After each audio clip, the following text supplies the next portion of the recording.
Europe est une princesse phénicienne. La Phénicie, c'est une région du Proche-Orient qui sera l'équivalent du Liban aujourd'hui. Europe est donc une princesse phénicienne qui a pour mère Téléphassa et Agénor, roi de Tyr, comme père. Elle a 3 frères, Cadmos, Phénix et Kilis.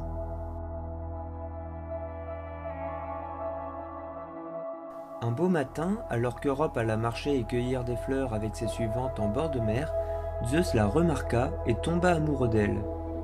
Afin de cacher son identité auprès d'Europe, ainsi que pour échapper à la surveillance de son épouse Héra, il décida de se transformer en un magnifique taureau blanc.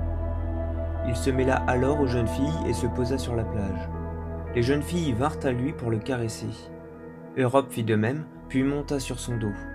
Le taureau se leva soudainement et se lança à la mer, la traversant à la nage. Après un long trajet, ils aboutirent en Crète. Zeus divulgua alors son identité à Europe. Tous deux s'unirent sous un platane qui dès lors restera toujours vert. Certains textes estiment que cette union se fit dans la grotte du mont Dictée, là où Zeus fut élevé. De cette union naîtront 3 fils, Minos, Rhadamante et Sarpédon. Zeus offrit 3 présents à Europe, une lance qui ne loupait jamais son objectif, d'autres sources évoquent une robe, un collier, un chien qui ne ratait jamais sa proie, et Talos, un homme de bronze qui faisait le tour de la Crète chaque jour, tuant tout étranger voulant y entrer. Plus tard, lorsque Zeus l'abandonna, Europe épousa le roi de Crète Astérios. Ce dernier adopta les 3 fils d'Europe, dont l'un, Minos, qui deviendra son héritier. Ils eurent une fille au nom de Créthée. Pendant tout ce temps, Agénor, le père de la jeune fille, demanda à ses 3 fils d'aller chercher Europe pour la faire revenir près d'eux. Téléphassa décida de partir avec eux. Agénor les somma de revenir avec Europe, sans quoi il ne servait à rien de faire le chemin retour. Les 3 frères ne retrouvèrent jamais leur sœur. Téléphassa mourut d'ailleurs de chagrin. Kilis trouva refuge en Cilicie dont il est le légendaire fondateur. Phénix termina sa vie dans les îles de Thrace.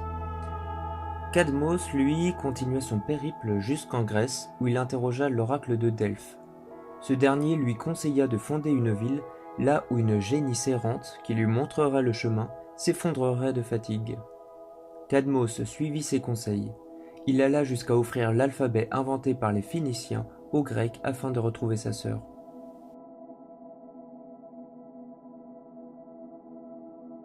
D'après certaines interprétations, ce récit correspondrait à des événements historiques bien réels, comme le déplacement de peuples du Proche-Orient vers l'Occident.